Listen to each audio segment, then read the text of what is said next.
was working there, what body system? See? No, let's just try to combine all the body systems. If we can interconnect all of them, let's see. That's the purpose of ANT, right? To see how each body system works. We were compartmentalizing it. Let's see if we can combine them all. Just for fun. So, Can we close that blind? I can't see the board. Would you like a glass of water? Yeah. With 3 can ice someone cubes? get her a glass of water? Do you want with ice or no ice? Oh yeah, three ice cubes, please. Thank you. Okay, so digestive system, right? So let's say GI, and you know your organs, we broke down, you got to, so it entered as potato salad, let's say. Potato salad. Enter your GI, and it now will be part of your blood and lymphatic system, right? So your cardiovascular plus the lymphatic system, right? What am I going to put in my cardiovascular? Not protein. Amino acid. Amino acid. And then what else? What else can I put my sugar? Am I going to put something in my lymphatics? Oh, okay. Then, then eventually it will join. So I think I'm gonna have some lymph nodes here too, right? Because maybe, what can I add here? Maybe germs? Because the germs came from your skin, integumentary system, right? Maybe you had a cut while you were slicing the potatoes. So now you had a cut, right? And now germs enter your lymphatics. So now, hopefully the germs stop here at your lymph nodes, right? And what will enter your cardiovascular system is just the fatty acids. Okay, so now you have leaving your blood. Now I think my blood is rich in nutrients, right? Nutrient rich. Then it has been filtered clean also, hopefully, right? Of pathogens. So clean of pathogens. So then you're going to deliver that to your body cells, right? Which the body cells will use. But then I have to add my endocrine system. Like for glucose. What do I need for glucose to enter your cells? Okay, so insulin, so from the pancreas. You see guys how you're able to, you release insulin, which was necessary, right? For the glucose to enter you. All of this is going on without you even becoming aware of it, right? Okay. And then also in my skeletal muscle, so I'm going to also deliver glucose to my skeletal muscle, right? Skeletal, sorry for the spelling. Skeletal, cardiac, and smooth muscles so they can work. And of course, insulin is also playing a big role for sugar to enter your muscle so they can keep working. Okay? Then I'm going to say, what's the breakdown product of muscles? What do they release? When they use this glucose, they can release, what's the waste product of metabolism? Huh? There's CO2, what else? Water, okay, water. Huh? Heat. And now this is in the blood again, right? So there's your blood. There's your blood. And then of course I'm sure there's lactic acid too, right? Some lactic acid, right? So now it's getting to be acidic. Lots of waste, but they're called metabolic waste, right? So it keeps, now you're going to go to your kidneys, see?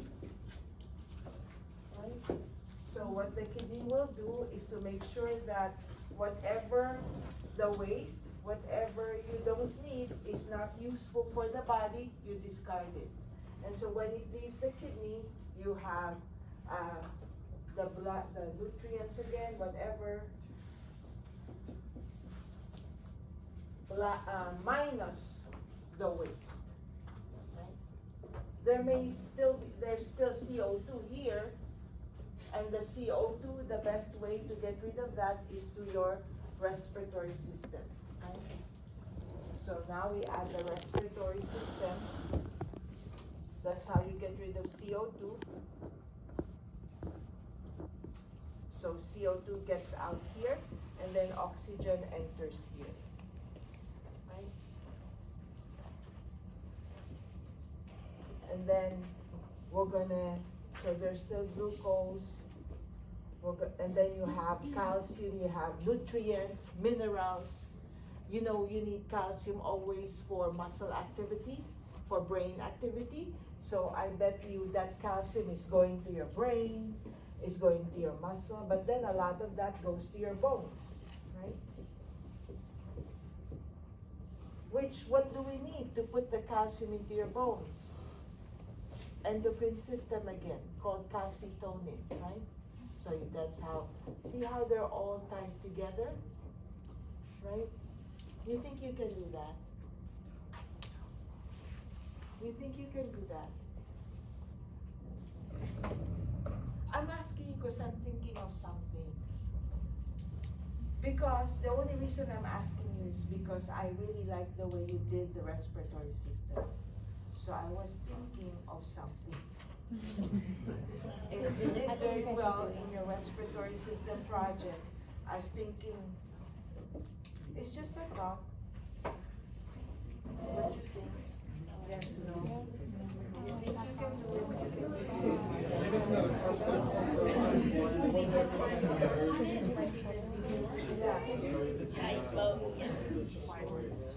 It's just a story, right?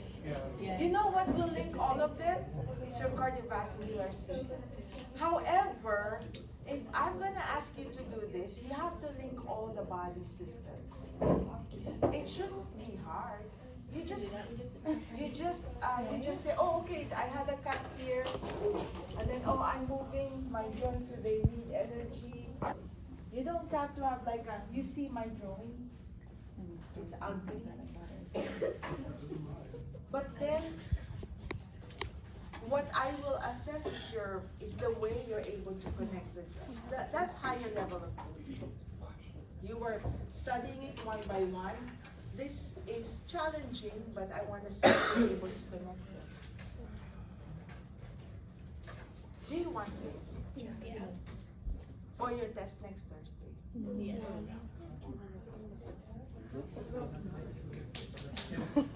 It's not. I think You think you can do this? This is my last way of helping those who are still not smiling with their grades. After that, you're on your own. Because we still have the renal and the reproductive system test, renal, ABG, and then reproductive, which is a lot. Then you still have your final exam.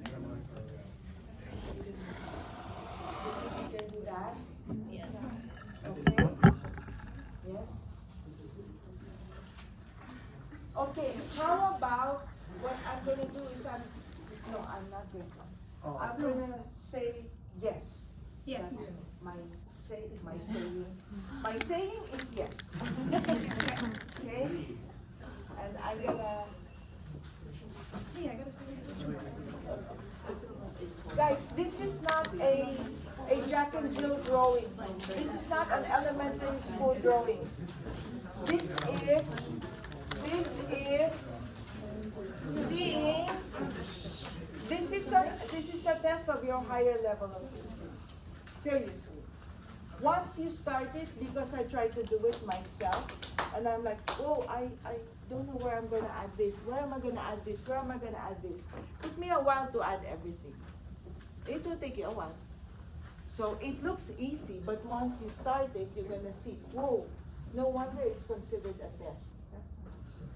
But there has been so many scholarly articles that really confirm the effectivity of drawing in STEM classes. So that's why I want to see if it's true for you guys. Okay? Okay, so I say yes. I'm gonna upload a rubric for that, right? Just like what you did with the respiratory system? Yeah.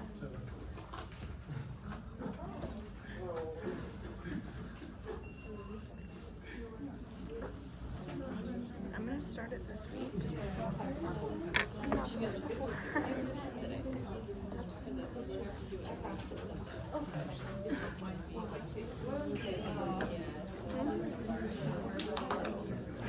Okay, so hopefully you take advantage of that. So you don't shop around for another professor for Bible 42 again. Okay, we're here in chapter 27, electrolytes, fluid, acid-base balance. So we're almost done. The reproductive system is always the last because they say that to function every day we need all the dead bodies. The reproductive is mainly for maintaining the human race. Okay, so this is our objectives. We're gonna look at fluid. Do you know that they're very important, right? Your water, your electric, they're very important. They have a function. So this entire chapter is devoted to understanding what they do. Appreciating this inorganic part of the body. They have a very important function. So we must know these terms, which you already look at. There's fluid everywhere, right? If it's inside the cell, it's called intracellular, and everything else actually is called extracellular. Any fluid outside the cell we call extracellular. And I'm sure you're familiar with the fluid in between the cells, tissue fluid or interstitial. Okay? And then plasma is the fluid in your blood. What do we call the fluid that floats your brain? How about the fluid within your lymphatic vessel? See, they're all extracellular fluid. Okay? So the big thing to note, intracellular, and then everything is extracellular. You must know these compartments. When we talk about CSF, you must know what we're talking about. Aqueous humor. Where's aqueous humor? The eyes. Okay, good. Now we're going to talk about water. Look at this, guys. When you were formed, you were 100% water. Look at birth, 80% water. I am elderly, so I'm 50%. But look at you guys, 70%. No wonder when you have diarrhea, we know that diarrhea is usually water, you just get weak. And by looking at this slide, I think this explains why you have a baby.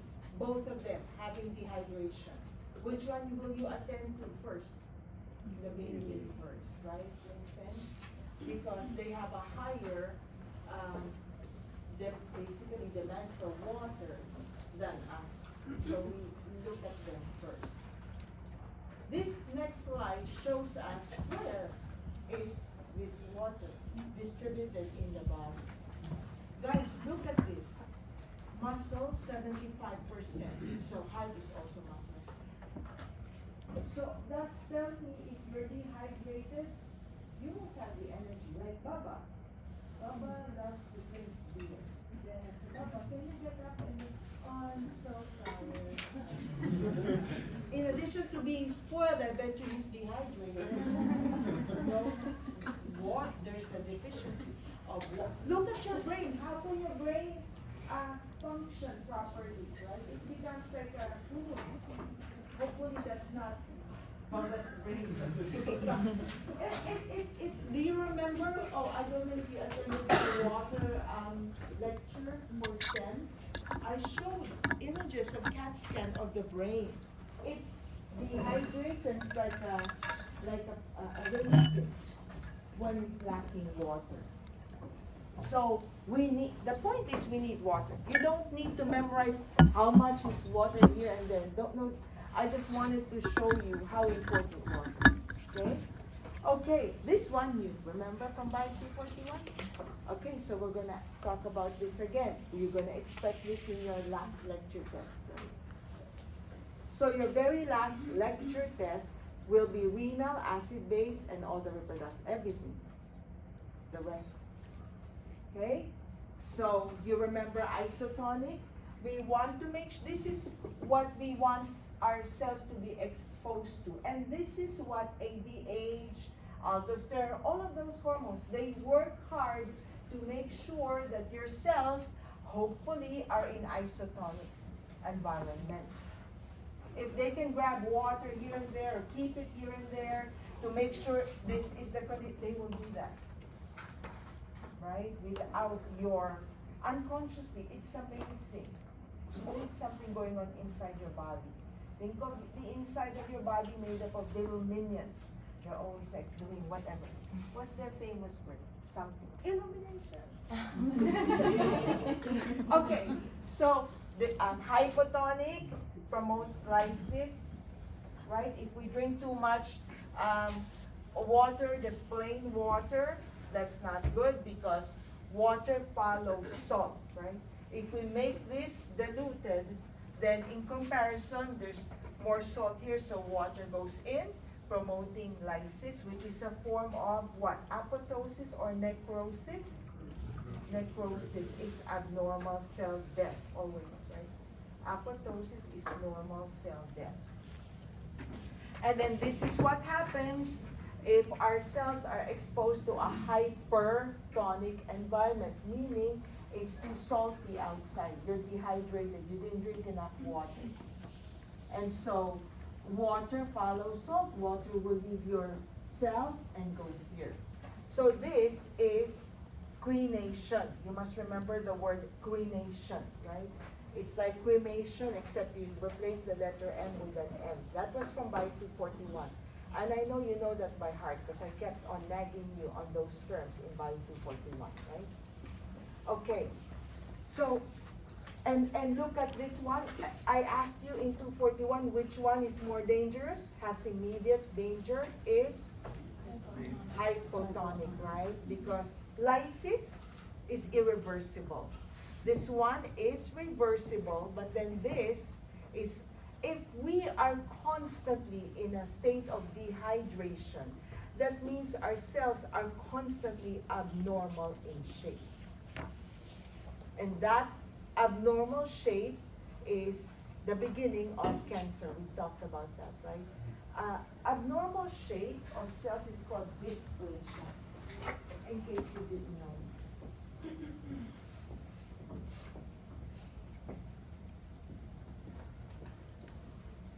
Can you see dysplasia or dysplastic cells? Okay?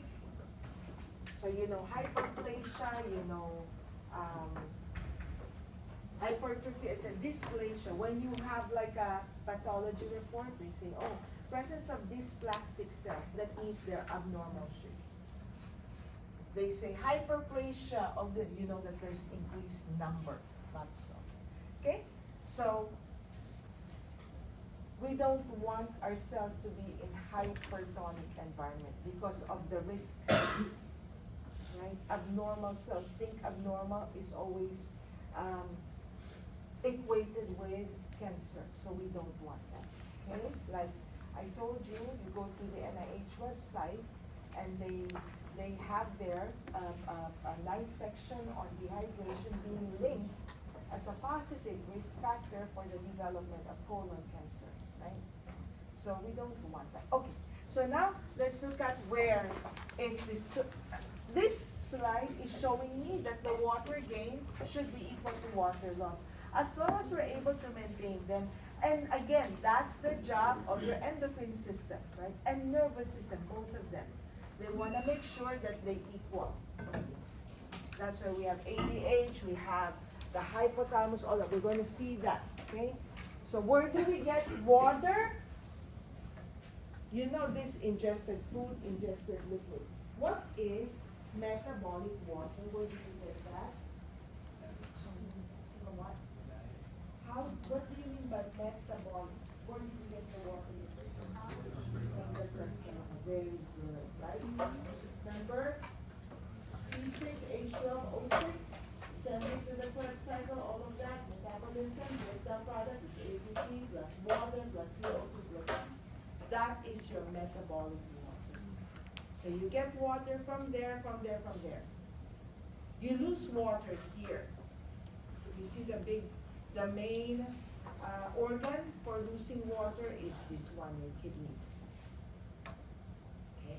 If they're balanced, then you should be okay. Your cells will always be in isotonic environment. And that's our goal, okay? And that's, look at this one. You have your endocrine system, you have your nervous system, making sure that your cells, in case there's a disruption in homeostasis, and if you look at this cell, look at this cell. This slide. This slide is showing me, look. If I wait, you see the word thirst center, you increase your water intake, you're thirsty. If you wait until you're thirsty to drink, that means you're already dehydrated. So don't wait until that thirst, right? That's why they sell the big water bottles now. Because really, they have proven the link between cancer and this one. So they sell, and then they promote everywhere. You just look it up on the internet. How much water am I supposed to drink? Everywhere that information is available because of the importance of water. Okay? So again, if you wait until you're dehydrated, it's too late. That means, that tells me when I'm thirsty, that tells me that the shape of my cells are already abnormal. They are already prenated. Okay? Okay. And this one is self-explanatory, right? You got your hypothalamus. I guess you want to remember hypothalamus. Because the aldosterone, all of that, you already know that. ADH, you know that, which came from the hypothalamus, by the way, right? And it's only stored by your posterior pituitary, but it came from the hypothalamus. You can use this for your drawing, whatever you want, right? For your flow chart, connecting the body system, okay? You can write whatever you want, okay? So these are the different hormones which you already know, your ADH, and aldosterone, renin, angiotensin, aldosterone mechanism. And if there's too much, your atrial natriuretic peptide is the one that promotes water loss. Again, I want to tell you that there's only one hormone that helps you with water loss. Everything else is for functions in dehydration. So then that means you want to be careful. Don't go to excess, because excess of water can lead to cell lysis, right? Water intoxication. And not only the RBC will lyse, every other cell in the body can lyse, depending on whether they need water or not. And I think every cell in the body needs water, right? So that means every cell can potentially lyse. And that explains how you can develop convulsions, all that stuff, just because of water. So this one is just a review of all the hormones we talked about. You already know this. I'm going to jump to the next one. Water intoxication. If you just drink plain water, do you remember that story of that guy who just retired from the Boston Police Department? To celebrate his retirement, he joined the New York Marathon. I forgot when. He didn't finish. He dropped dead. The whole time he kept on drinking plain water. So he didn't fit. He celebrated, but he died. Right? And you know how important it is with kids. If you have children, you have to make sure that they drink water. It just makes me so annoyed when Like there's, Lily has this called Jogathon with the kids. They do a fundraiser in their school. And there were two kids. The dad was on. So we can join in the jogging to raise more funds, and the dad was jogging with the kids. The kids were, there's water stations, 4 water stations. The kids were, Daddy, can I drink some water? No, no, no. It will make you feel happy. Keep running, keep running. No, that's it, don't finish. That's a foolish action. Just plain H2O. Oh, I know what you mean. There's hard water. All water has electrolytes. That's true. But just plain water, the electrolytes, just plain H2O from the faucet. So that's why they say that the guy was overhydrating himself. He drank way too much water. He was overzealous because he knew that he may get dehydrated. The point is you can drink too much. You want to make sure you balance. I bet you, look at, he was running, his sympathetic nervous system was preventing his kidneys from pee. Can you jog and pee at the same time? No. So I bet you he was holding his pee. So then that means, there's no, he was only taking advantage of release of water through skin, respiratory, but there was no pee, which is the main way to get rid of water. So there was upset in the balance of water for that guy. Okay, so now we're done with the importance of water. I hope you understand how important water is. You drink your water. Your kids, make sure they replace their water bottle all the time. Always refill that one. Now we're going to look at the electrolytes. Unless you have any question or anything to share. You want to share something? Anything? Drink water. Anything? Okay.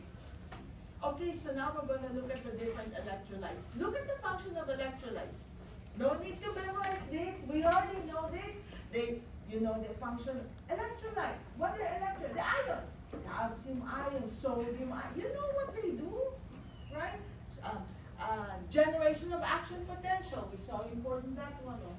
Calcium is needed for muscle contraction. They are very important, and remember, they're also called cofactors.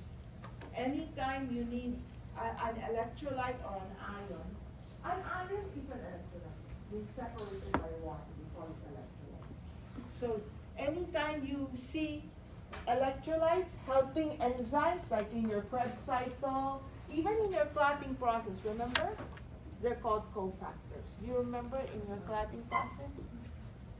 You needed calcium. I don't know if you remember from Bio 241. Do you remember calcium is necessary for also position sense? And remember that? And also because the crystals there, what do you call it? The utricle and the saccule, the jello-like substances there, right, has calcium. Okay? Okay, so where are these electrolytes? They're inside the cell and they're outside the cell.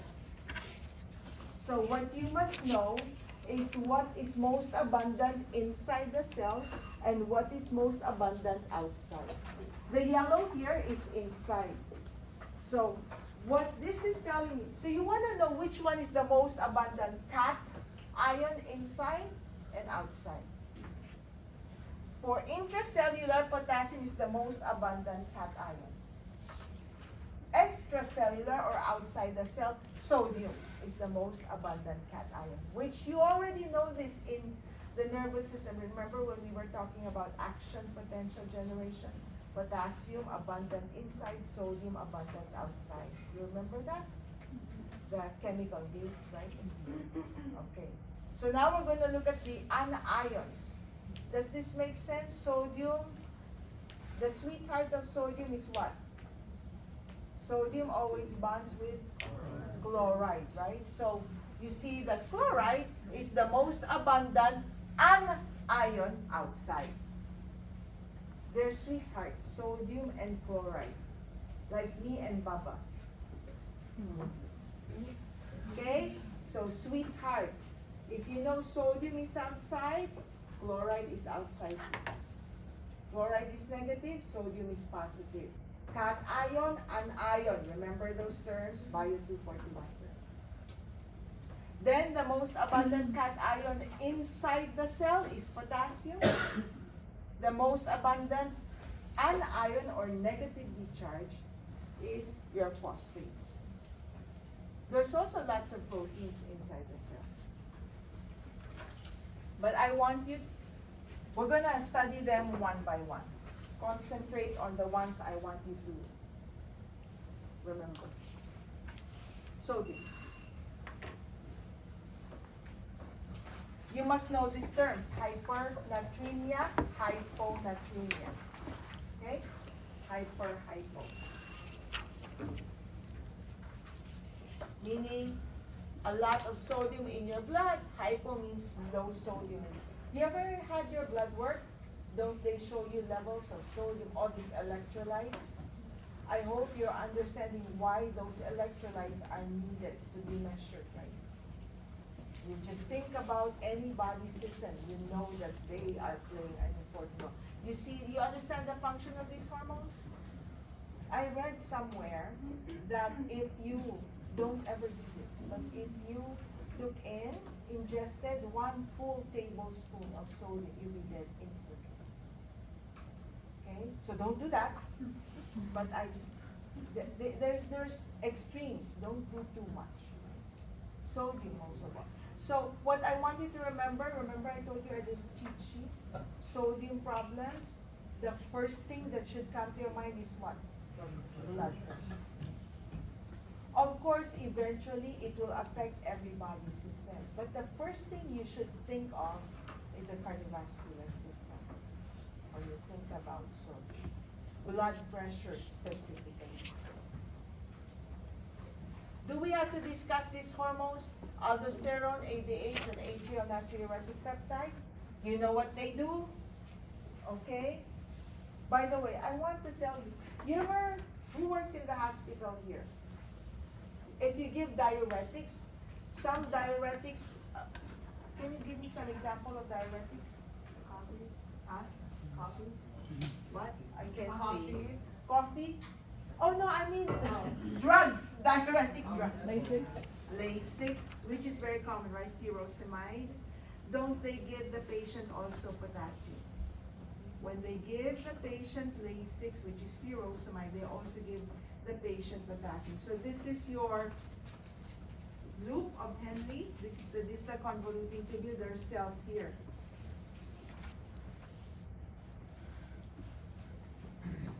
I want to discuss this because sometimes it's good to know. You never know.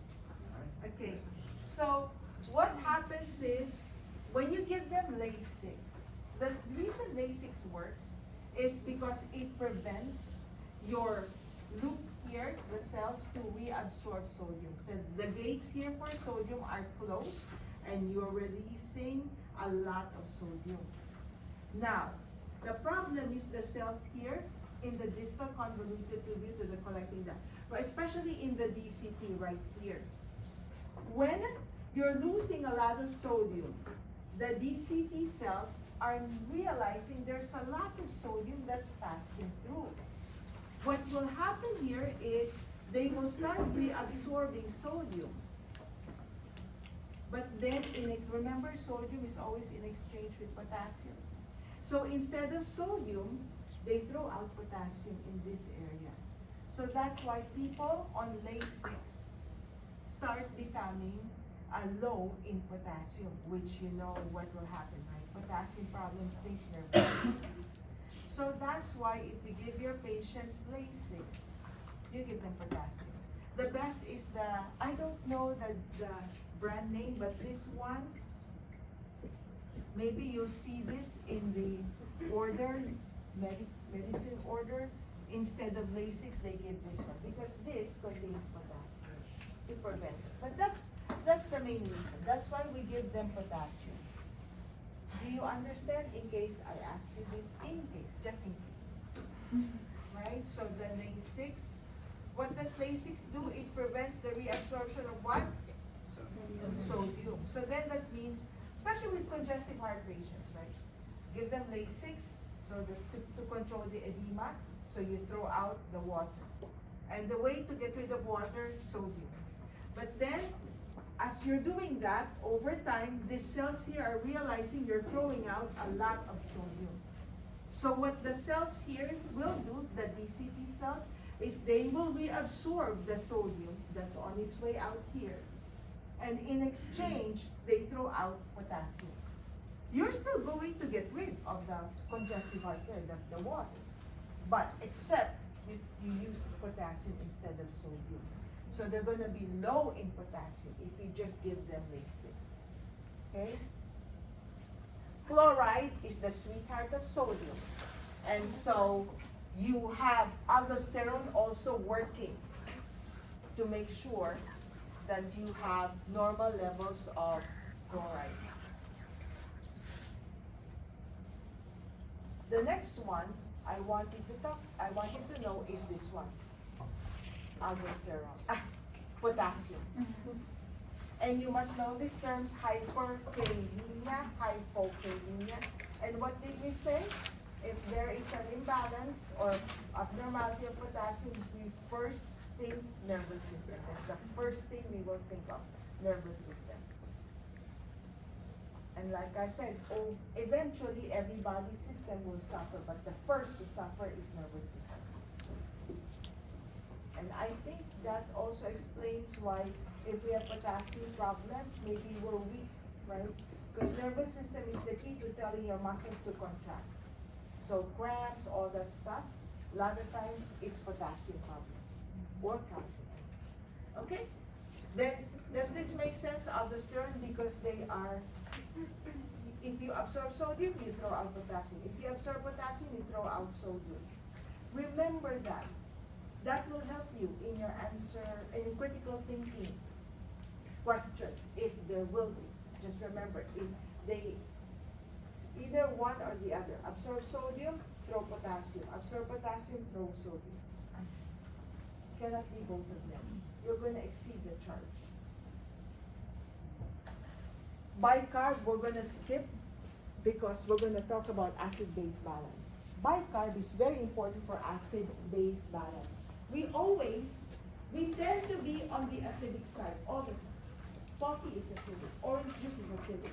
There's so many things that we ingest that's acidic, right? Beer, vinegar, whatever, it's acidic. And so we have this bicarb mainly as a buffer to make sure that the pH is within normal. Guys, look, think about this. Think about this. Your pH should be, the normal pH is 7.35 to 7.45. What that means is all your cells, to be able to do their job, remember your cells are exposed to environment, right? They're not living on their own.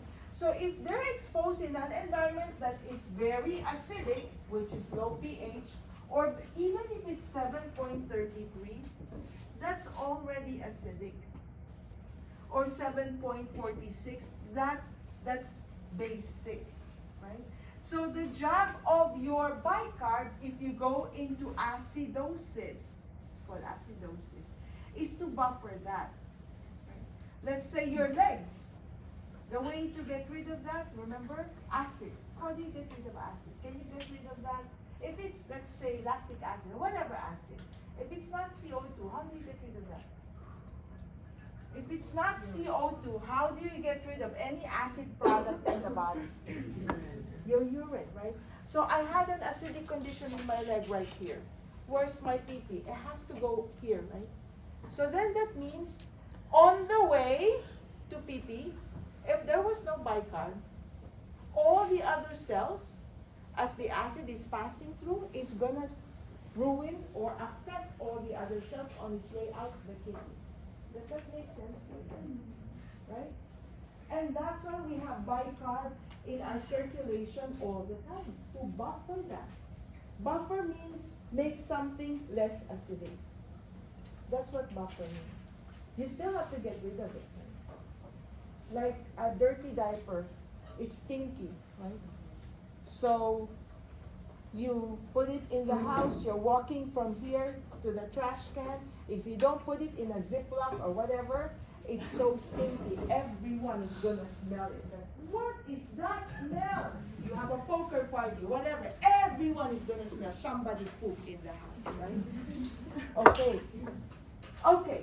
So we're gonna reserve that for acid-base balance. Next one, calcium. What did I say? Any calcium problem, the first thing you should think of is what? Muscle. See, you already know. Abnormal calcium, first body system, think muscle. Sodium, think blood volume. Potassium, think nervous system. Calcium, think muscle. And you already know these two hormones, right? Know the terms hypercalcemia, hypocalcemia, and just like I promised you in Bio 241, if you raise your hand and ask me what those terms mean, I keep walking. So you must know what they mean, right? High calcium, low calcium in the blood. Hypercalcemia, hypocalcemia. And these two hormones make sure that the calcium level in your blood is always within normal limits. You know what parathyroid hormone do, right? It will activate the osteoclasts to release calcium. This one will inhibit the osteoclasts so that you can store calcium in your bone. Okay. Magnesium for muscular activity also. Don't worry about this one. I don't test you again. I test you on calcium, sodium, potassium. What else did I say? Whatever. Okay? But magnesium, oh yeah, if you work in the, I guess I want to say, I'm not going to test you on this one, but magnesium is actually very important. Do you know when muscle contracts and then the relaxation so that to promote the calcium to go back to the sarcoplasmic recipients? Did you know you need magnesium for that to happen? So if you work in the hospital like pregnant people, eclampsia, have you heard of that? Eclampsia. Don't they inject them with magnesium, right? To relax the uterus. Stop it from contracting, you deliver abnormally. Or the Epsom salt. Isn't Epsom salt magnesium salt? It relaxes your muscles, right? It's also one way of lowering your blood pressure to relax constriction of blood vessels. Okay, so now we're going to look at acid-base balance. Any question on what you must know for water and then for electrolytes? So what are the electrolytes you must know? Sodium, potassium, calcium, period. Is that the period? Sodium, potassium, calcium. Is that it? Chloride. Chloride, okay. Okay, so now we're going to talk about acid-base balance. This one is not hard once you understand it. A lot of students love this part because once they get it, they want lots and lots of worksheets. So you must remember this number, 7.35 to 7.45. You must memorize numbers here. I'm not going to give it to you. That's the normal pH. Everywhere in the body, that should be the normal pH. Which means, and don't forget, a decrease in pH is when you go into acidosis, right? In the test, read the question. Usually, students always make the mistake. The higher acidosis, increasing pH leads to acidosis. I don't know why and then they just say true. No, decreasing pH. If the pH goes down, meaning below 7.35, you are in acidosis. And if it's higher than 7.45, you are in alkalosis. And there are three mechanisms to manage or regulate our pH. Again, we're not able to maintain this all the time. We go down here or up here. Usually this one is diet-induced when we go into alkalosis. But the point is they always go outside of their normal limits. And we cannot afford to be in abnormal pH. What's the main organic compound in the body? Is protein, right? Muscle protein. Do you agree? Let's say acidosis. Acid will denature the proteins in the body. Like albumin, immunoglobulins, your muscle proteins. If they're constantly in acidic environment, they will get denatured. They won't work for you. So that's why we have these three body systems. And the first is nothing but a buffer, like I said. You have lactic acid, let's say, like I said, in your legs. You want to throw out the lactic acid in your kidneys. Of course, that's the only way, isn't it? Look at the 3 ways to regulate. There's no other way that you regulate acid-base imbalance. It's either it's buffer, but we put a star on that one. Exhale CO2 and kidney. These 2 are permanent. You get rid of them permanently, right? The buffer is a temporary fix. It's a temporary fix, but the acid or the base is still inside of you. The only way to get rid of the acid or the base permanently out of your body is this one or this one. I want to ask you, just look at these 3. Tell me, which one do you think is most important? What do you think? Kidney, why? Why? What? Yeah, very good. What'd you say? Hydrogen plus what? What'd you say? I just said hydrogen causes acidosis. Acidosis, yes. And then what else? Extenders.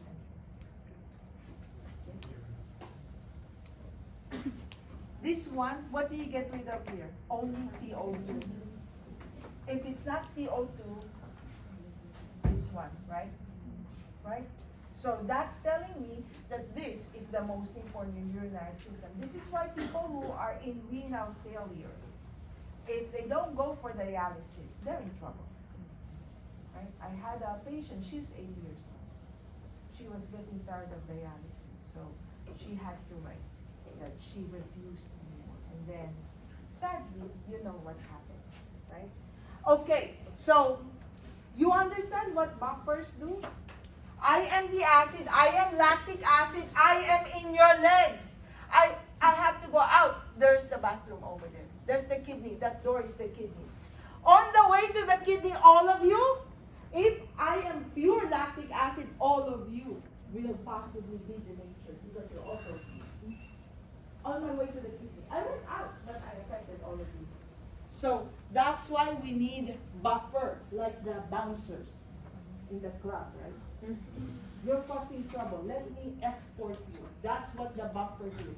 Escorts the trouble people. They're trouble right there. Okay? So you see, look at this. Don't worry about this, but I too much for you to memorize. But what do I want you to know about this life? Look at how important the buffers are, guys. Look at, where are they? You have buffers inside the cell and outside. That's how important they are. Because all of these extremes of pH can happen anywhere. And so, you have buffer systems everywhere. You have, look at this. It says hemoglobin is a buffer. And then your bicarb, the carbonic acid bicarb, is a very important buffer. Then you have your phosphate, amino acid. The amino acid, the reason it's a buffer is because it has a positive side and a negative, right? An acid part and a base part. That's why they're good buffers. Okay? So what buffers do is they convert something from a more acidic to a less acidic, less harmful on its way out. And we're out of time. We're going to talk about acid base. Finish up acid